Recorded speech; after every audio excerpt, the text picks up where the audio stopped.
नमस्कार, मी हेमाली मोहिते. झी24 तासवर आपला जिल्हा आपली बातमीमध्ये सुरुवातीला महत्त्वाची बातमी आहे ती पैठणमधून. पैठणमधल्या सभेत मुख्यमंत्र्यांनी उद्धव ठाकरे यांच्यावर जहरी टीका केली. निवडणूक आली की मराठी माणूस आठवतो असं यावेळी मुख्यमंत्री म्हणाले. बुडबुडे निघणाऱ्या साबणानं तुमची धुलाई केली अशी ही टीका त्यांनी केली आहे. दाऊद आणि याकूब मेमन अशा देशद्रोह्यांचा हस्तक होण्यापेक्षा मोदींचं हस्तक होणं कधीही चांगलं असाही पलटवार शिंदेंनी केलाय. तर जयंत पाटील आणि अजितदादा पवार वादावर देखील मुख्यमंत्र्यांनी या सभेत चिमटा काढला.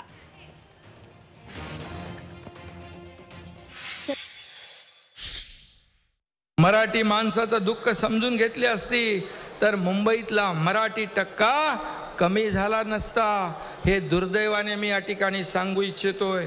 आधी मतांसाठी वापर करायचा, मग दुसऱ्यांवर फोडायचं खापर, ही त्यांची पहिल्यापासूनची जी जुनी पद्धत आहे ती आपल्याला माहीत पडलेली आहे.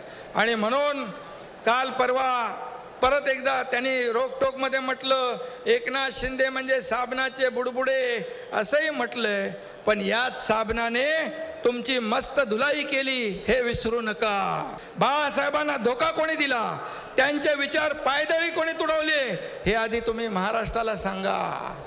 हे माझं खुलं आव्हान आहे. एकनाथ शिंदे गट अमित शहाचे हस्तक आहेत, मोदींचे हस्तक आहेत असं देखील म्हटलंय. हो, आम्हाला तुम्हाला ते कोणते कुठलं कबर झाली ती याकूब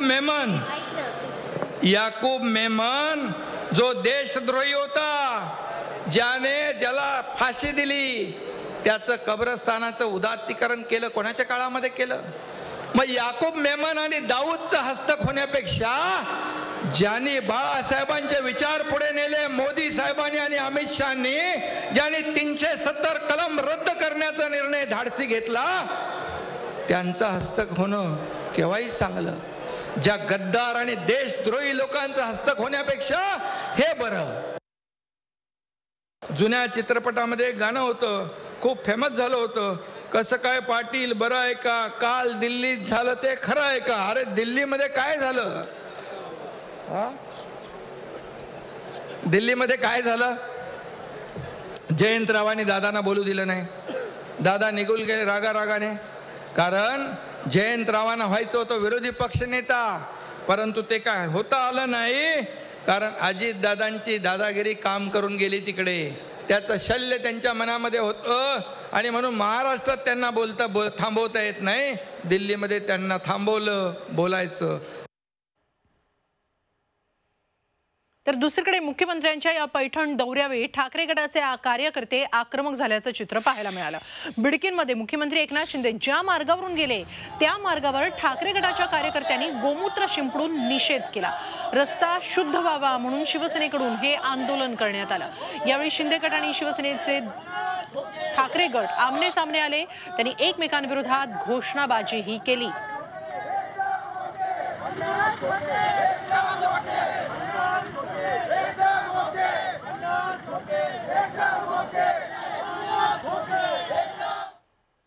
तर मुख्यमंत्र्यांच्या याच पैठणमधल्या सभेपूर्वी एक विचित्र प्रकार घडला.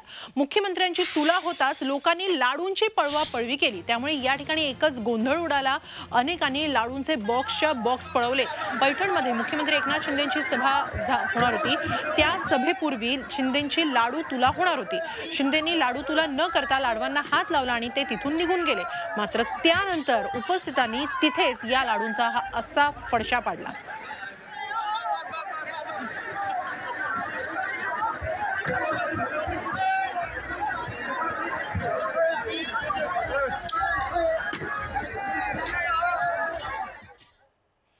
या पुढच्या महत्त्वाच्या बातमीकडे. आमदार सदा सरवणकर आणि शिवसेना वादात आता राणेंची एंट्री झाली आहे. नारायण राणे यांनी सरवणकरांच्या घरी जाऊन त्यांची भेट घेतली आणि शिवसेनेला राणे स्टाईल इशारा दिला. ठाकरे सरवणकर वादात राणेंनी एंट्री घेतलेली आहे. त्यांनी आज सदा सरवणकर यांची भेट घेतली आणि यावेळी महाराष्ट्रात राहायचंय तर हल्ले बंद करा असा राणे स्टाईल इशारा दिला. काय म्हणाले राणे? राणेंच्या एंट्रीमुळे आणखी काय होऊ शकतं पाहूया एक रिपोर्ट.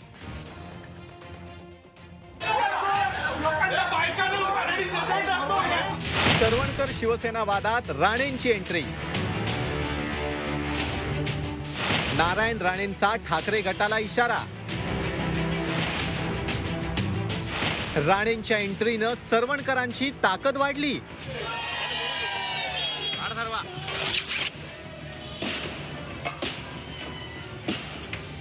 शिंदे गटाचे आमदार सदा सरवणकर आणि शिवसेना वादात आता भाजपचे नेते आणि केंद्रीय मंत्री नारायण राणेंनी उडी घेतली आहे. राणेंनी सदा सरवणकरांच्या घरी जाऊन त्यांची भेट घेतली. मुंबईतल्या प्रभादेवीत सरवणकर शिवसैनिकांमध्ये राडा झाला होता. सरवणकर आणि मुख्यमंत्री एकनाथ शिंदेंचं पोस्टर फाडण्यात आलं होतं. सदा सरवणकरांनी गोळी झाडल्याचा आरोप शिवसैनिकांनी केला होता. दोन्ही बाजूंनी गुन्हे दाखल झाले होते. आता याच सगळ्या राडेबाजीनंतर नारायण राणेंनी सरवणकरांची भेट घेतली. सरवणकरांच्या घरी जाऊन राणे भेटले तेव्हा स्वतः सदा सरवणकर आणि त्यांचे पुत्र माजी नगरसेवक समाधान सरवणकर हे नारायण राणेंच्या स्वागतासाठी घराखाली उभे होते. यावेळी राणेंनी आपल्या खास स्टाईलमध्ये ठाकरे गटाला इशारा दिला. मातोश्रीच्या दुकानात बसून फक्त तक्रारीचंच हेच मार्केटिंग चालू आहे, बाकी काही नाही. हाताने काय होणार नाही. पण असे म्हणा हल्ले बिल्ले करू नका. शेवटी मुंबईत आणि महाराष्ट्रात राहायचं आहे, फिरायचं आहे, परवानगी घ्याव्या लागतील. आता राणेंच्या इशाऱ्यानंतर ठाकरे गटही आक्रमक झाला. केंद्रातील मंत्री नारायण राणे दादागिरी करत धमकी देत आहेत. असं गुंडांचं सरकार बरखास्त करावं अशी मागणी विधान परिषदेचे विरोधी पक्षनेते अंबादास दानवे यांनी केली. महाराष्ट्र किंवा मुंबई काय तुम्हाला आंदोलन दिलेलं आहे का? भारतीय जनता पार्टीला आंदोलन दिलेलं आहे का? नारायण राणेला आंदोलन दिलेलं आहे का? आपण अशा प्रकारची दादागिरीची भाषा जर केंद्रातला मंत्री येऊन करतो, एका गुन्हेगाराला जाऊन भेटतो, तर मला वाटतं हे जे महाराष्ट्रातलं सरकार आहे, शिंदे साहेबांचं, फडणवीसांचं सरकार, हे कोणाचं सरकार आहे? गुंडांचं सरकार आहे. म्हणून अशा पद्धतीनं जर दादागिरी आणि धमक्या देत असेल तर हे जे सरकार आहे, आत्ताचं जे महाराष्ट्रातलं सरकार आहे, शिंदेचं आणि फडणवीसाचं, याच्यावर कारवाई केली पाहिजे. हे सरकार बरखास्त केलं पाहिजे. राणे सरवणकर भेटीला महत्त्व का आहे तेही बघूयात. सदा सरवणकर हे 2009 मध्ये शिवसेनेची साथ सोडून काँग्रेसमध्ये गेले होते. राणे सरवणकर दोघेही एकेकाळचे सहकारी होते. दोघांचं मूळ कोकणच. पण काही काळानंतर सरवणकर शिवसेनेत परतले. त्यावेळेला सरवणकर राणे यांच्यात दुरावा आला आणि दोघेही एकमेकांचे राजकीय हाडवैरी बनले. दादर परिसरात नितेश राणेंनी भाजप कार्यालय उघडण्यावरून सरवणकरांनी इशारा दिला होता. त्यानंतर सरवणकर आणि राणे तणाव निर्माण झाला होता. पण आता राणे आणि सरवणकर राजकीय दृष्ट्या एकाच बाजूला आहेत. उद्धव ठाकरे हेच नारायण राणे आणि सदा सरवणकरांचे राजकीय शत्रू आहेत. त्यामुळे जुन्या गोष्टी विसरून राणे सरवणकरांना भेटायला गेलेत. राणेंची एंट्री सरवणकरांना नक्कीच बळ देणारी ठरणार आहे. मनोज कुलकर्णीसह ब्युरो रिपोर्ट, झी24 तास, मुंबई. आणि आता बातमी आहे ती महापालिका निवडणुकांबाबतची. महापालिकांमधील प्रशासकांचा कालावधी वाढवण्यात आलाय. महापालिका, झेडपी, पंचायत समितींच्या प्रशासकांना मुदत वाढ देण्यात आली आहे. शिंदे फडणवीस सरकारच्या मंत्रिमंडळ बैठकीत हा निर्णय घेण्यात आलाय. राज्यातील 18 महापालिका, 164 नगरपालिका, 25 जिल्हा परिषदा, 284 पंचायत समित्यांची मुदत यापूर्वीच संपली आहे. इथल्या प्रशासकाला 15 सप्टेंबर नंतर 6 महिने पूर्ण होत आहेत. पण स्थानिक स्वराज्य संस्थांच्या निवडणुका सुप्रीम कोर्टाच्या निर्णयामुळे सप्टेंबर 2022 पूर्वी होणार नाहीये. त्यामुळे प्रशासकांचा कालावधी वाढवण्याचा निर्णय मंत्रिमंडळ बैठकीत घेण्यात आला. त्यामुळे आता निवडणुका पुन्हा लांबणीवर जाण्याची चिन्ह आहेत. प्रशासकाचा कालावधी वाढवण्यापेक्षा पूर्वीही आपल्याकडे प्रशासकाचा कालावधी होताच, पण मध्यंतरी आपण अमेंडमेंट करून त्याला 6 महिने केलं होतं. ती अमेंडमेंट आपण काढून टाकली आणि पूर्वीप्रमाणेच केलं आहे. पुढची बातमी मनसेची. राज ठाकरेंच्या उपस्थितीत आज मनसेची बैठक पार पडली. मात्र त्या बैठकीपूर्वी राज ठाकरेंनी एक सूचक विधान केलंय. सध्या रेल्वेला डबे जोडण्याचं काम सुरू आहे असं राज ठाकरेंचं हे सूचक विधान आहे. राज ठाकरे पक्ष बांधणीसाठी सक्रिय झालेत. आता निवडणुकाही तोंडावर आहेत. त्यामुळे राज ठाकरेंच्या या विधानानं चर्चांना उधाण आलंय.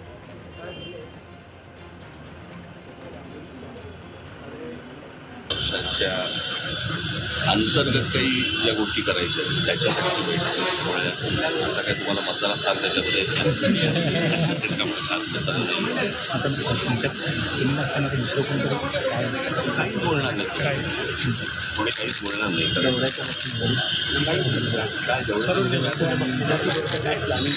मी आता डबे मागवले.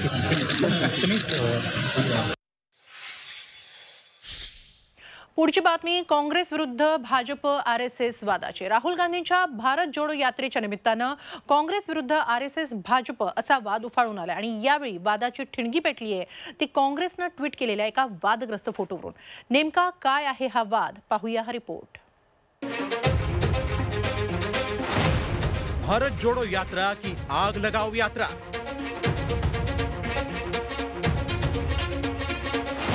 RSS ची हाफ पॅन्ट जाळल्याचा फोटो.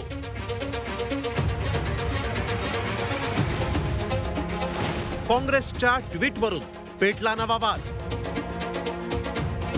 हेच ते काँग्रेसचं वादग्रस्त ट्विट. कधी काळी राष्ट्रीय स्वयंसेवक संघाचा गणवेश असलेल्या खाकी हाफ पॅन्टला आग लावल्याचा हा फोटो. काँग्रेस पक्षाच्या अधिकृत ट्विटर हँडलवरून हा फोटो ट्विट करण्यात आला.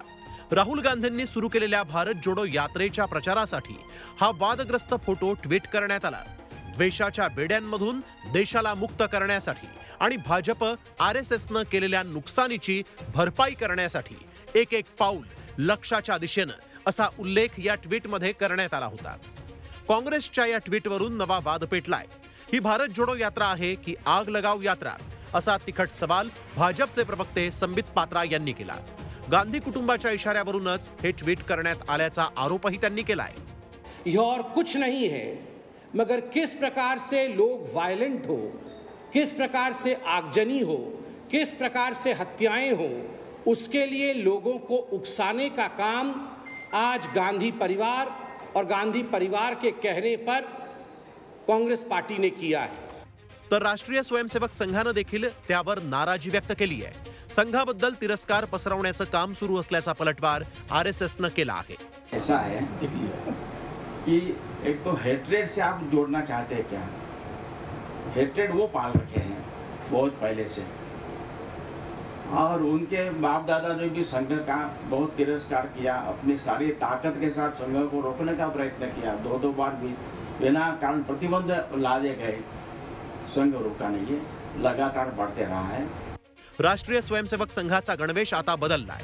खाकी हाफ पॅन्ट ऐवजी आता फुल पॅन्ट असा गणवेश झालाय. मात्र तरीही काँग्रेसनं ट्विट करताना खाकी हाफ पॅन्ट दाखवल्यामुळे आश्चर्य व्यक्त केलं जात आहे. या ट्विटमुळे राहुल गांधींच्या भारत जोडो यात्रेला वादाचं गालबोट लागलंय एवढं मात्र नक्की. ब्युरो रिपोर्ट, झी24 तास. आणि आजच्या दिवसातली सर्वात मोठी बातमी.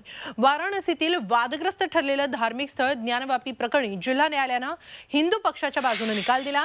हिंदू पक्षाची याचिका सुनावणी योग्य असल्याचं कोर्टानं आज नमूद केलं. तर या याचिकेला विरोध करणारा मुस्लिम पक्षाचा अर्ज कोर्टानं फेटाळून लावलाय. आता या प्रकरणी पुढची सुनावणी 22 सप्टेंबरला होणार आहे. ज्ञानवापीमध्ये शृंगार गौरी नियमित दर्शन पूजनाच्या मागणीसंबंधी याचिका दाखल करण्यात आली होती. त्यावर जिल्हा कोर्टानं निकाल दिला. या निकालाविरोधात मुस्लिम पक्ष आता हायकोर्टात दाद मागणार आहे. तर दुसरीकडे ही ज्ञानवापी मशीद नसून शिवमंदिर आहे. या याचिकेवर 15 सप्टेंबरला सुनावणी होणार आहे. कोर्ट ने मुस्लिम पक्ष को अपना जवाब दाखिल करने के लिए कहा है और 22/9 में इसकी अगली तारीख लगाई गई है. इस जजमेंट के बहुत बड़े मायने हैं क्योंकि जो हमारी कमीशन की रिपोर्ट है अब वो पढ़ी जाएगी. उसके खिलाफ उनको ऑब्जेक्शन देना पड़ेगा और जो कमीशन की रिपोर्ट में शिवलिंग बरामद हुआ है अब उसमें आगे बात होगी. ये सारी महिला याचिकाकर्ताओं के लिए बहुत बड़ी जीत है. खुदा ना खास्ता अगर हम 80 और 90 के दहे में वापस चले जाएंगे तो ये हर जगह पर एक डिस्टेबलाइजिंग इफेक्ट पैदा हो जाएगा. इस तरह का लिटिगेशन अगर आगे बढ़ेगा तो फिर ये उसी रास्ते पर जा रहा है जो बाबरी मस्जिद का लीगल इशू गया था. पुढची बातमी आरोग्यासंदर्भातली. लंपी आजाराचा मुख्य फटका दुभत्या जनावरांना बसतोय. त्यामुळे लंपी गाईचं दूध प्यायल्यानं माणसांना लंपीचा प्रादुर्भाव होतो अशी भीती पसरली आहे. पण खरंच लंपी आजारानं बाधित गाईचं दूध प्यायल्यानं माणसांना लंपीचा प्रादुर्भाव होतो का? लंपी गाई म्हशींचं दूध पिणं हे आजाराला निमंत्रण म्हणायचं का? काय आहे यामागचं व्हायरल सत्य असत्य? पाहूया एक रिपोर्ट. लंपी गाईचं दूध आजाराला निमंत्रण.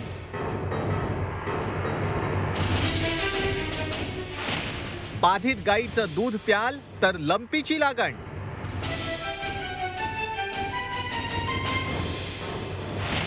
काय आहे लंपी गाईच्या दुधाचं व्हायरल सत्य? महाराष्ट्रात लंपी ज्या वेगानं पसरतोय ते भयानक आहे. लंपी आजार मुख्यतः दुभत्या गायी आणि म्हशींवर झडप घालतोय. त्यामुळे लंपी आजारानं संक्रमित गाईचं दूध प्यायल्यामुळे माणसांनाही हा आजार जडतो. माणूस संक्रमित होऊन आजारी पडतो अशी चर्चा सुरू झाली आहे. मुख्यतः 2 दावे केले जात आहेत. लंपी बाधित गाईचं दूध प्यायल्यानं माणूस आजारी पडतो. लंपी बाधित गायीपासून दूर राहायला हवं. आता लोकांच्या मनात असणाऱ्या याच 2 दाव्यांसंबंधी झी24 तासनं पशुचिकित्सक अधिकाऱ्यांची चर्चा केली. माणसाला हा रोग होत नाही. हा कॅप्रीपॉक्स नावाचा विषाणू आहे, त्यापासून रोग होतो. तो माणसाला होत नाही, त्यामुळे माणसाने त्या संदर्भात घाबरण्याचं कारण नाही. तिसरी गोष्ट म्हणजे दुधातून हा रोग माणसाला होतो का? तर माणसाला होतच नाही, त्यामुळे दुधातून होण्याचा प्रश्न उद्भवत नाही. परंतु एक सर्वसामान्य काळजी म्हणून दूध नेहमी उकळून पिलं पाहिजे. कारण हा रोग जरी झाला नाही तरी जनावरातून इतर अनेक ब्रुसेलोसिस, TB यासारखे रोग आहेत ते मात्र माणसाला होऊ शकतात. त्यामुळे दूध हे नेहमी उकळूनच पिलं पाहिजे. ऐकलं पशुचिकित्सक काय म्हणाले? पशुचिकित्सकांनी केलेल्या दाव्यानुसार लंपी बाधित जनावरांच्या बाजूला उभं राहिल्यानं कोणताही धोका नाही. लंपी आजार जनावरांमधून माणसांमध्ये संक्रमित होत नाही. 100 डिग्रीपर्यंत दूध उकळून प्यायल्यास कोणताही धोका नाही. जगात माणसाला लंपी झाल्याचं एकही उदाहरण नाही. हा आजार केवळ म्हशी आणि गायींनाच होतो. गाय म्हैस संक्रमित होण्याचं प्रमाणही केवळ 2% आहे.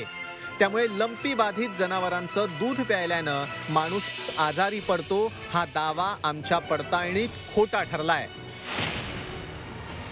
लंपी बाधित जनावरांचं दूध नीट उकळून प्यायल्यास कोणताही धोका नाही. मात्र लंपीचा धोका टाळण्यासाठी जनावरांची पुरेशी काळजी घेणं आवश्यक आहे. अरुण म्हेत्रेसह ब्युरो रिपोर्ट, झी24 तास. लंपीच्या आपल्या आरोग्याला जरी धोका नसला तरी सध्या राज्यामध्ये पशुपालकांची चिंता वाढली आहे. कारण राज्यामध्ये 17 जिल्ह्यांमध्ये लंपीचा आजार बळावलाय. राज्यात आतापर्यंत 1435 जनावरांना या आजाराची लागण झाली आहे. तर लंपीमुळे 34 जनावरं राज्यभरात दगावली आहेत. जनावरांच्या विम्यामध्ये लंपीचा समावेश करावा अशी मागणी विरोधी पक्षनेते अजित पवार यांनी केली आहे. आजार जर फोफावला, लंपी स्किन डिसीज, तर त्याचा खूप मोठा दुष्परिणाम हा सगळीकडेच आपल्याला पाहायला मिळणार आहे. आणि त्याच्यामुळं राज्य सरकारने ही गोष्ट फार गंभीरतेने घेतली पाहिजे. कारण आज तुमच्या माझ्या महाराष्ट्रामध्ये दूध उत्पादक शेतकरी मोठ्या प्रमाणावर आहे. दरम्यान राज्यातल्या शेतकऱ्यांपुढे उभ्या ठाकलेल्या लंपी आजाराच्या संकटाच्या पार्श्वभूमीवर मुख्यमंत्री एकनाथ शिंदे यांनी आज एक महत्त्वाची घोषणा केली आहे. लंपीमुळे दगावलेल्या गुरांसाठी मुख्यमंत्र्यांनी मदत जाहीर केली आहे. ही मदत देताना NDRFचे निकष लावले जाणार आहेत. मंत्रिमंडळ बैठकीत हा निर्णय घेतला गेल्याचं मुख्यमंत्र्यांनी सांगितलं. परंतु जो जनावरांचा आजार जो आहे, लंपी जो आजार आहे पशुधनावरचा, त्या संदर्भात देखील NDRFचे जे निकष आहेत ते देखील लावण्याचा आम्ही आजच्या या कॅबिनेटमध्ये निर्णय घेतलेला आहे. या शेतकऱ्यांच्या आत्महत्या कमी झाल्या पाहिजे यासाठी हे सरकार कटिबद्ध आहे. हे सरकार त्यांना न्याय देणारं सरकार आहे. आणि आता बातमी आहे ती पावसासंदर्भातली. राज्यात पुढील 4 ते 5 दिवस मान्सून सक्रिय राहणार आहे. कोकण, विदर्भ, मराठवाड्यात मुसळधार पावसाचा इशारा देण्यात आलेला आहे. मुंबईतही आठवडाभर मुसळधार पाऊस पडेल असा अंदाज हवामान खात्यानं वर्तवलाय. तर आज कोकणासह पुणे, सातारा, सांगलीत पावसाचा जोर वाढणार आहे. दक्षिण ओडिशाच्या किनारपट्टी भागात कमी दाबाचं क्षेत्र तयार झाल्यानं राज्यात मुसळधार पावसाचा जोर वाढणार आहे. विदर्भातल्या काही भागामध्ये आणि मराठवाड्यामधल्या काही भागामध्ये अशा प्रकारचे पाऊस असण्याची शक्यता आजही आहे आणि उद्याही असेल. आणि त्याच्यानंतरच्या परवाच्या दिवसापर्यंत म्हणजे आजपासून पुढचे 3 ते 4 दिवस आपल्याला कोकणामध्ये खास करून दक्षिण कोकणामध्ये मुसळधार ते अतिमुसळधार पावसाच्या नोंदी ऑलरेडी येत आहेत. घाट भागामध्ये पुण्याच्या नाशिक, कोल्हापूर या सर्व भागांमध्ये आपल्याला पुढचे 2 ते 3 दिवस मुसळधार पावसाची शक्यता वर्तवण्यात आलेली आहे. एक महत्त्वाची बातमी, नवरात्रोत्सवात दांडी आणि गरबा खेळण्यास रात्री 12 वाजेपर्यंत परवानगीची मागणी करण्यात आली आहे. आमदार प्रकाश सुर्वे यांनी ही मागणी केली आहे. मुख्यमंत्र्यांना पत्र लिहून त्यांनी याबाबत मागणी केली आहे. दहीहंडी आणि गणेशोत्सव जल्लोषात साजरा केल्यानंतर आता नवरात्रोत्सवासाठी वेळ वाढवून देण्याची मागणी शिंदेगडाचे आमदार प्रकाश सुर्वे यांनी केली आहे.